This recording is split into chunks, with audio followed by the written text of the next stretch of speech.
trois axes principaux. D'abord, les causes de la crise bancaire des années 80 dans la CEMAC. Ensuite, le dispositif de prévention et de traitement des crises bancaires. Et ensuite, le dispositif de résolution des crises bancaires, puisque c'est un peu de ça, vers ça que nous devons tendre dans le cadre donc de cet exposé. Alors, pour revenir donc à la cause des crises bancaires des années 80, et je m'excuse peut-être déjà auprès de ceux qui s'attendraient à ce qu'on puisse développer largement, je pense que les éléments sont disponibles et on pourra toujours leur fournir. Ce sont des situations qui sont connues, puisque beaucoup d'entre nous les ont vécues. Donc il s'agit simplement de les rappeler pour nous amener progressivement un peu dans la compréhension du dispositif tel qu'il existe, tel qu'il fonctionne. Alors les causes peuvent être classées en deux familles. Il y a d'abord des causes exogènes. Quand je dis exogène, je vois en premier, et ça a été dit plusieurs fois ici tout à l'heure, la détérioration des termes de l'échange due à la baisse des cours des produits échangés. Il y a le resserrement de la trésorerie des États. Il y a l'effet ciseau lié au retrait massif des dépôts. Il y a l'immobilisation des crédits. Et quand je dis immobilisation des crédits, il faut tout de suite y voir la croissance des crédits en souffrance. Et il y a un dernier point que je voudrais quand même rajouter, puisque dans cette même salle, en 2017, au mois de juillet précisément, le gouverneur de la BEAC avait eu l'avantage de réunir le parterre des financiers et des juristes afin qu'une réflexion soit amorcée par rapport aux difficultés qu'il y avait en ce moment-là par rapport à la problématique du financement des économies de la sous-région. Et il était ressorti qu'il y avait également un facteur non négligeable, c'était les difficultés rencontrées avec du moins le secteur judiciaire de la sous-région. Donc voilà un peu comme cause exogène. Il y a d'abord la détérioration des termes de l'échange, le resserrement des trésoreries de l'État, l'effet ciseau lié au retrait massif des dépôts, l'immobilisation des crédits, donc les créances en souffrance et naturellement les préoccupations des banquiers par rapport au comportement du milieu judiciaire de la sous-région. Comme cause endogène, il y a les déficiences dans la gouvernance et le management, et ça, on cible plus directement nos assujettis. Il y a les faiblesses importantes en matière de contrôle interne, là également ce sont nos assujettis. Et il y a l'insuffisance de qualification du personnel en matière de gestion des risques.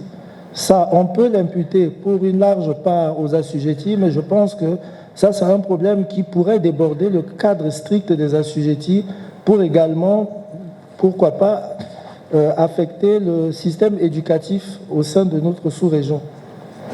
Alors, au point 2, qui concerne le dispositif de prévention des crises bancaires, il y a lieu également d'intervenir sous deux angles. D'une part, il y a eu l'instauration d'un organe de supervision bancaire depuis 1990. Les justifications ont été exposées ici depuis le matin. Je ne vais pas m'étendre dessus, mais je commencerai simplement par la mission assignée à la COBAC, qui consiste donc à veiller à l'intégrité et à la stabilité du système bancaire de manière à en garantir la résilience. À la création de la commission bancaire, voilà l'orientation principale, voilà la mission confiée donc à l'organe de régulation. Derrière, avec comme corollaire donc, il y a lieu de s'assurer de la conformité réglementaire des établissements assujettis, donc les établissements de crédit. Ça, c'était en 1990 à la création, puis des établissements de microfinance. Donc, on a évolué vers 2000. Ensuite, les holdings financières. Là, on se retrouve en 2015. Et de manière relativement récente, les établissements de paiement et les établissements de change, donc en 2018. Donc, un processus pratiquement graduel, au cours duquel il faut à chaque fois s'assurer que les assujettis sont tout à fait en conformité avec les règles édictées dans le cadre donc de l'exercice de leur activité. Le deuxième axe de la réflexion, c'est qu'il y a une réglementation spécifique pour l'exercice de l'activité bancaire. Et dans ce cadre, bien sûr, le régulateur s'est attaché à mettre en place des normes prudentielles quantitatives qui ont pour vocation d'assurer, de garantir la solvabilité et la liquidité des établissements. Il y a également des normes qualitatives qui, cette fois-ci, touchent à la gouvernance, au modèle d'affaires, au contrôle interne, à la gestion des risques, à la lutte contre le blanchiment des capitaux, à la protection des consommateurs, pour me limiter à ce stade-là. Dans le but, bien sûr, cette fois-ci, de procurer une gestion des risques bancaires conforme au principe du comité de Bâle, puisque dans l'esprit, il s'agit, au fur et à mesure de l'évolution, de tendre beaucoup plus vers les standards internationaux, de manière à faire en sorte que le fonctionnement aussi bien des activités dans la zone que les règles émises par le régulateur soient tout à fait conformes et permettent, le cas échéant, de faire des comparaisons interplaces. Et enfin, j'en arrive donc au dispositif même de résolution des crises bancaires, parce que tel que la problématique est posée d'entrée, c'est vers ça que ça nous tourne. Il y a un règlement de référence qui est le règlement 02/14 du 25 avril 2014, qui devrait, à mon sens, être l'un des breviaires des établissements assujettis de notre zone, puisqu'ils sont de plus en plus confrontés. Alors, il y a 4 points à distinguer. En matière de dispositifs de résolution des crises bancaires, le premier niveau, ce sont les mesures préventives. Celles-ci se situent au niveau du secrétariat général de la commission bancaire, en ce sens que lorsque le secrétaire général le juge opportun, donc à l'éclairage des investigations menées à travers les enquêtes sur site, confronté avec les reportings que nous recevons et que nous analysons, lorsque les circonstances le justifient, en ce moment-là, il peut procéder par voie de recommandation, voire de mise en garde, mais la mise en garde intervient après une mise en demeure, et éventuellement, lorsque jusque-là, la situation n'est pas prise au sérieux, il peut intervenir par voie d'injonction pour demander à l'assujetti et de manière précise de poser un certain nombre d'actions de manière à corriger les irrégularités relevées. Cette étape franchie, et si la situation perdure, nous accédons à ce moment à un niveau relevé qui a une étape intermédiaire, qui est le passage donc devant la commission, donc devant notre organe délibérant, qui ouvre en ce moment-là aux mesures disciplinaires. Celles-ci sont ouvertes donc par la COBAC à l'encontre d'un établissement assujetti, de ses dirigeants de droit ou de fait, des commissaires aux comptes, avec pour objectif de sanctionner les manquements graves à la réglementation bancaire telle que relevée.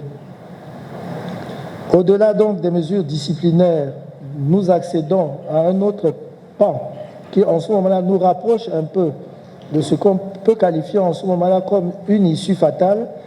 Ce sont les mesures de restructuration avec 2 pôles, donc l'administration provisoire que tout le monde connaît, et derrière la restructuration spéciale.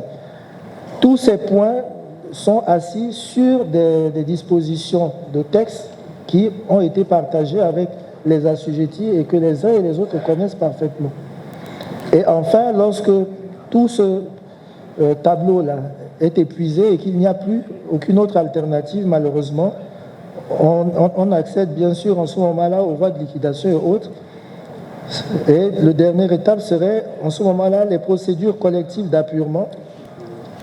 Il y a le règlement préventif, il y a le redressement judiciaire et il y a naturellement la liquidation.